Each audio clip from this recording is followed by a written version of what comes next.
Assalomu alaykum, hurmatli tinglovchilar.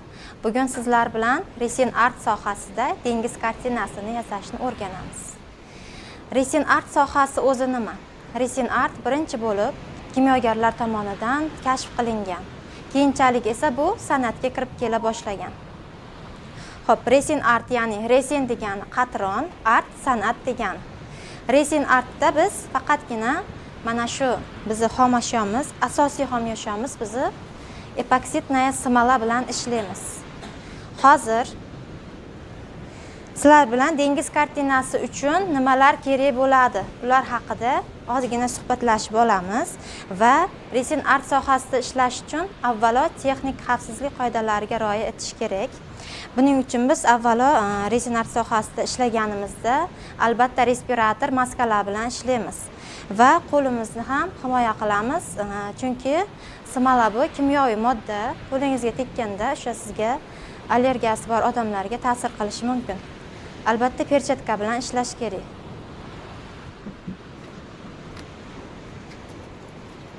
Xo'p, dengiz kartinamizni yasab olish uchun bizga nimalar kerak bo'ladi? Asosiy xomashyomiz epoksidnaya smala. Epoksidnaya smalani o'zini ham turlari ko'p bo'ladi. Buning proporsiyasi 65 ga 35 proporsiyada tayyorlanadi. Xo'p, asosiy yana aytib o'taman, smalamizni A va B komponenti bo'ladi. Ikkalasini bir-biriga nisbatan aralashtirganingizda havo bilan reaksiyaga kirishib, ya'ni qattiq holatga keladi smalamiz. Yana bizning asosiy xomashyolarımizdan biri pufakchalarini yo'q qilish uchun fenimiz kerak bo'ladi, texnik fen. Tarozi, o'lchab olish uchun tarozi va yana pufakchalarini, ya'ni puziroklarni yo'qotish uchun bizga korrektor kerak bo'ladi. Yana stakanchiklar, одноразовый, bir martalik foydalanadigan stakanchiklar, aralashtirish uchun cho'paklar va yana dengizimizni chiqarishimiz uchun, dekorativniy qilib chiroyli bezashimiz uchun bizga bunaqangi dengiz o'tlari kerak bo'ladi, dengiz mo'hi, toshlar va dengiz qumi kerak bo'ladi. Mana dengiz qumi. Va yana dengizimiz to'lqinlanib chiroyli chiqishi uchun bizga dengizda effektini beradigan bunaqangi oq ko'piklarini chiqarish uchun oq kukun kerak bo'ladi. Va yana dengiz chig'anoqlari. Mana dengiz chig'anoqlari va dengizimizni rangini chiqarishimiz uchun bizga ko'llar ranglar kerak bo'ladi. Ko'k, 9-ranglisi ko'ki va yashil, 8 rangli. Ikkala rangimiz kerak bo'ladi. Xo'p, xomashyolarimizni aytib o'tdik. Endi ishimizni boshlaymiz. Hozir biz dengiz kartinasini chiqarish uchun mana bunaqangi silikonli qolip bor. Mana shu silikonli qolipga dengizimizni ishlaymiz. Avvalo buni ishga tayyorlab olish kerak, changlarini bir qator artib olish kerak. Chang degan smalaga yopishib qolsa, bilinib qoladi. Buni artib tozalab oldik. Skochda tozalab olsang ham bo'ladi. Bunga qancha smala ketadi? Общий 300 gram smala ketadi. Biz hozir asosini qilib olamiz. Asosi uchun 200 gram smala ketadi. Endi 200 gram smalani yana ajratib olamiz. Qumiga alohida, dengiziga alohida. Qumiga 50 gram smala olamiz. Qolgan 150 gramini dengizini chiqaramiz. Hozir tarozimizni yoqamizda. Oldin qumini chiqarib olamiz.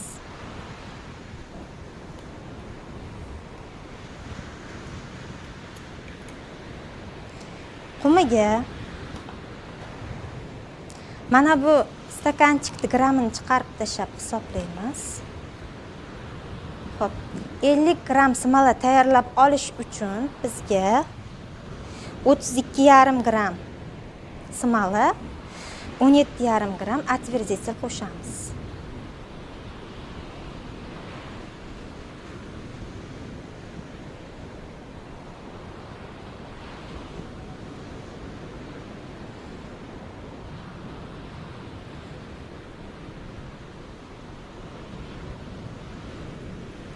gram.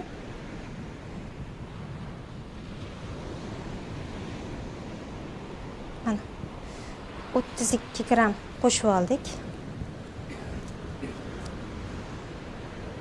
Endi buni tari chiqarib tashlaymizda, tarozida 17 gram olamiz.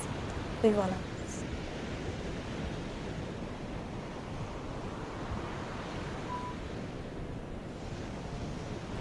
o'n yetti gram отвердительni qo'shib oldik. Bu qotiruvchisi. Endi buni olamizda 3-4 minut aralashtirib olamiz yaxshilab.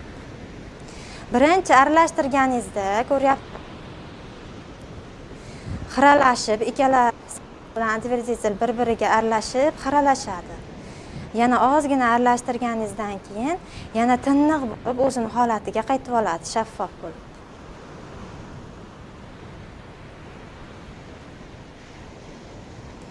Juda tez ham aralashtirilmaydi, o'rtacha tezlikda aralashtiriladi.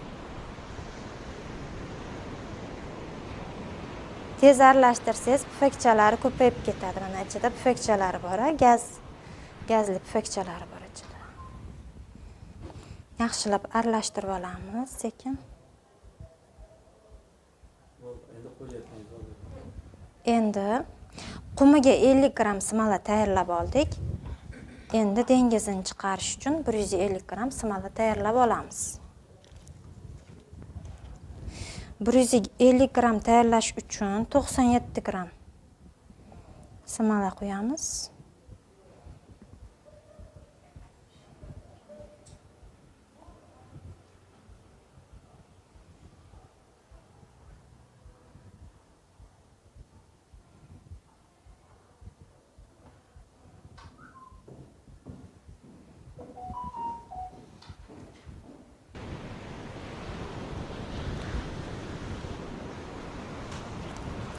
%97 gram smala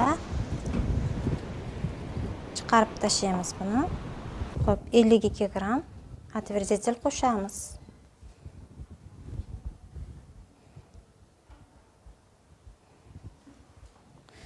Отвердитель suyuqroq bo'ladi. Quyib turganda ehtiyot bo'lib qo'yasizlar, ko'payib ketib qolishi mumkin. Agar nisbatlari ko'payib ketib qolsa, отвердительni ishlash jarayoningizda tezda qotib qolishi mumkin. 42, 46, 51 ham bo'laveradi. Xo'p, buni ham endi yaxshilab aralashtirib olamiz bir-biriga. Xo'p, aralashtirganimizda ham yaxshilab aralashtirish kerak. Agar bir joyda smala yaxshi aralashmay qolgan bo'lsa, bu sizni ishingiz yaxshi chiqmaydi, ya'ni o'sha joylari qotmay qoladi. Отвердитель aralashmagan joylari yopishqoq bo'lib qatmay qoladi. Qora ranglar bilan ishlaganda ham xira chiqadi ishingiz.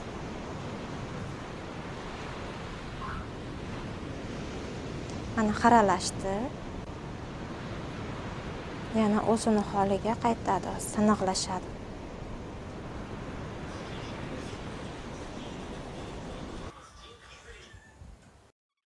Tiniqlashdi.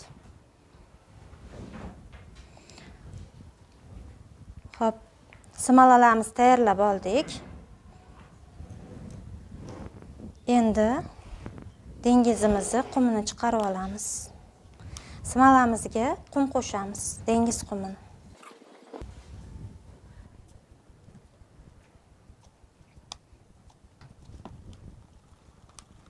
Yana qo'shamiz ozgina.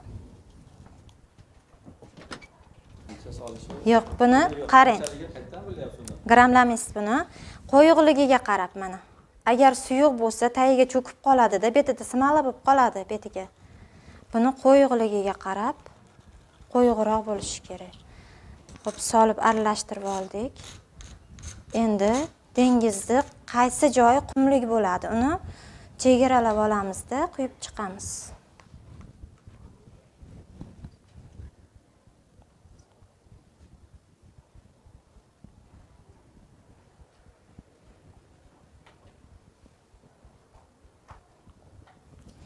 Quyib oldik. Endi pufakchalarini yo'qotib olish uchun ferlab chiqamiz.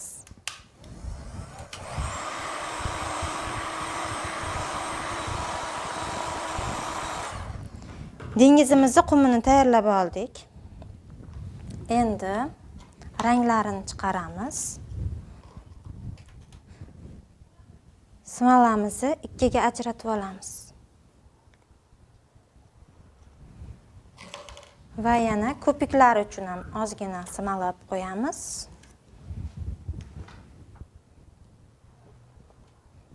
Ko'pigi uchun alohida. Dengizimizni hozir ikki xil rangda qilamiz. Feruza rang va ko'k rangdan foydalanamiz.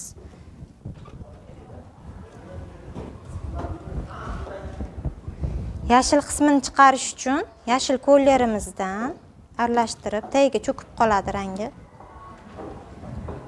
2-3 tomchi quyamiz.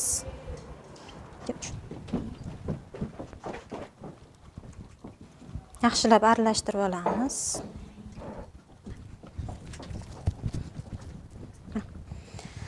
Endi bu yashil bo'ldi mana. Bu feruza rang bo'lish uchun bir tomchigina ko'k qo'shib yuboramiz. Bir tomchi.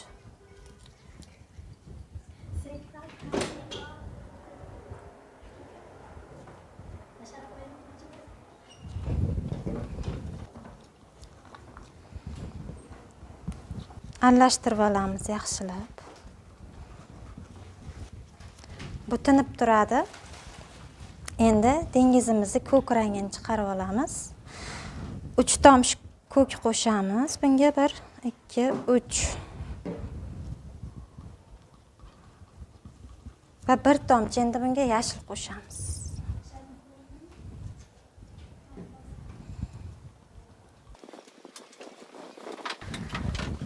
Mana bu idishlarimizda bizga ranglar to'q bo'lib ko'rinishi mumkin, lekin bu qolipimizda yoyilganda ochilashadi ranglar. Yupqalashadi-ku. Aralashtirib oldik. Endi ranglarimizni quyib chiqamiz. Birinchi feruza rangni quyib olamiz. Qumdan keyin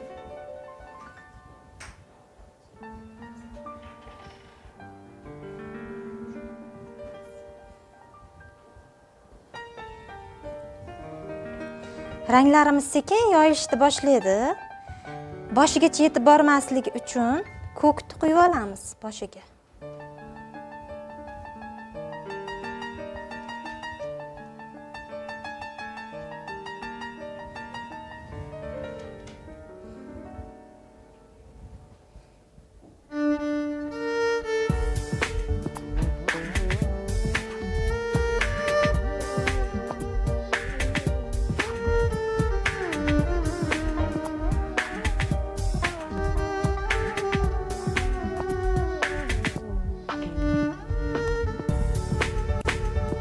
Quyib olamiz qolganini.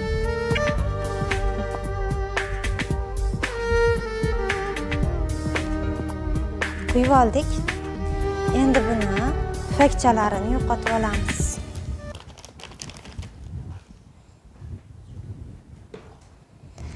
Fendi yuqorisi bor, mana 3 ta nimadan iborat. Pastrog'i bor. Keyin yuqorisi bor. Bu yuqorisida shabada berganligida ranglar yoyilib ketadi, shuning uchun pastrog'idan foydalanamiz.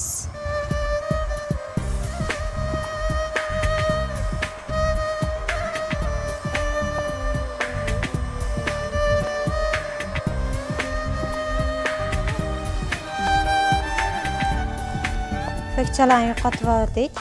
Agar shunda ham fenda tufaklari yo'qolmasa, ranglaringiz bir-biriga yoyilib ketib turgan bo'lsa, korrektordan foydalansangiz bo'ladi. Korrektorni aralashtirib bir qator sepib olamiz. Korrektorda ichida spirti bo'ladi. Buni ishlatganda ehtiyot bo'lish kerak. Tarkibida spirti borligini hisobiga biz fendan tashqari yana garelka orqali ham puziruklarni yo'qotamiz-da. Garelkada olov chiqib turadi. Olov issiqligini hisobiga tufakchalar yo'qoladi. Garelka bilan, korrektor bilan ishlaganda texnik xavfsizlik qoidalariga rioya qilish kerak. Ya'ni buni sepib olib turib, korrektorda sepib olib turib, olov berganingizda spirt bilan olov reaksiya bo'lib yonib ketishi mumkin simolar. Shuning uchun ehtiyot bo'lish kerak. Endi dengizimizni yana ham chiroyli qilish uchun dengizimizni ko'piklarini qilib olamiz. Olib qo'ygan smalarimizni olamiz. Dengiz ko'pigi kukunini kerakli miqdorda qo'shib olamiz.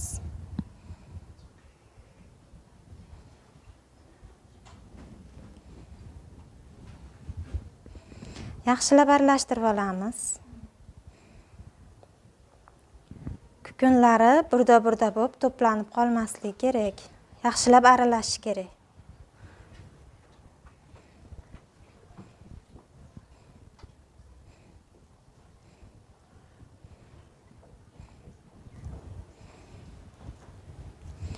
Yana ozgina qo'shamiz. Cho'pakchada 3 ta soldim mana.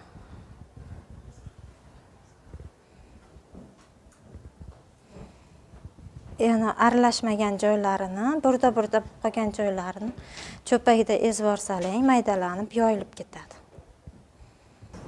Endi dengizimizni ko'piklarini quyib chiqamiz. Mana buni burchak qilib olamizda.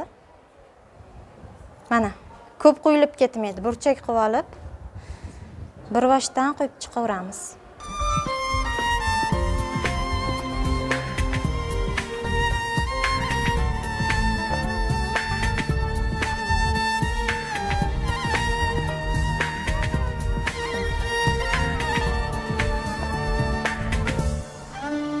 Bir qator tagiga cho'kib oladi.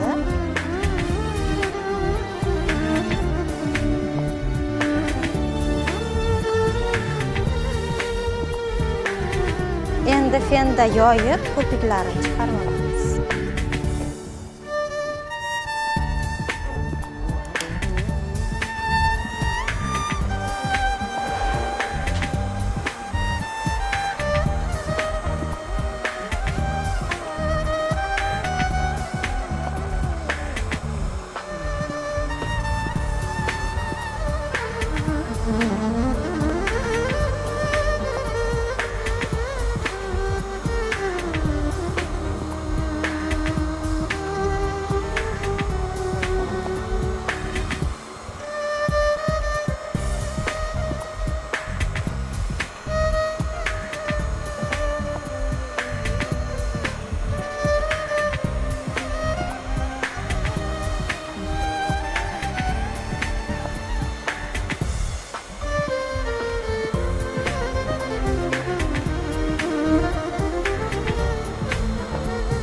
Dengizimizni ko'piklarini qilib oldik.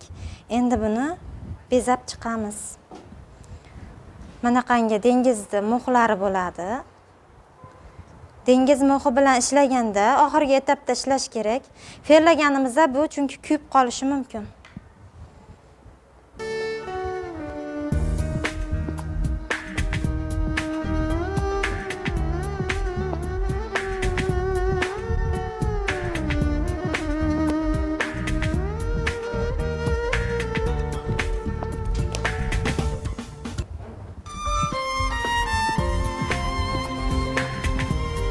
Toshchalar sepib chiqamiz, dengiz toshchalari.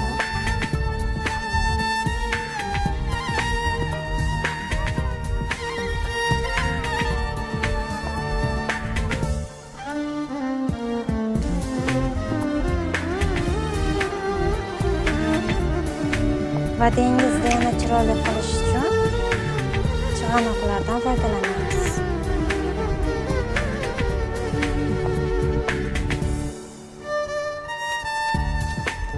Bundaqa yulduzchalar qo'yib qo'ysak bo'ladi.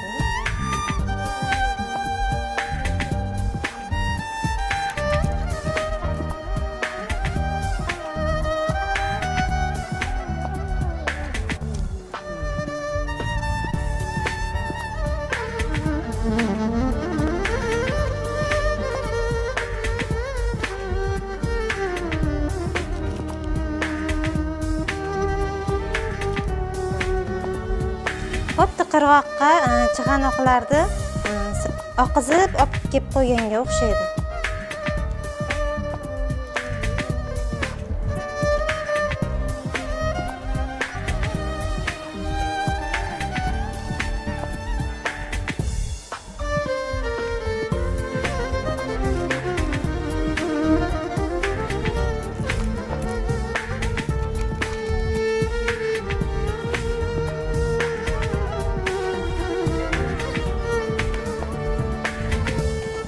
Ana sizlar bilan yasamoqchi bo'lgan dengiz kartinamiz tayyor bo'ldi. Dengiz kartinamiz tayyor bo'ldi. Yana biz epoksitnoye smoladan nimalar tayyorlasak bo'ladi? Epoksitnoye smoladan kartinalar, soatlar, yana bijuteriyalar, turli xil katta-katta razmerdagi yana dengiz kartinalari, stollarni bezasak bo'ladi. Yana breloklar qilsak bo'ladi, daftar, ruchkalar yasasak bo'ladi. Yasaydigan narsamiz bizni ideyamizga bog'liq. Xohlagan o'zimizga kerakli bo'lgan buyumimizni yasab olsak bo'ladi. E'tiborlaring uchun rahmat.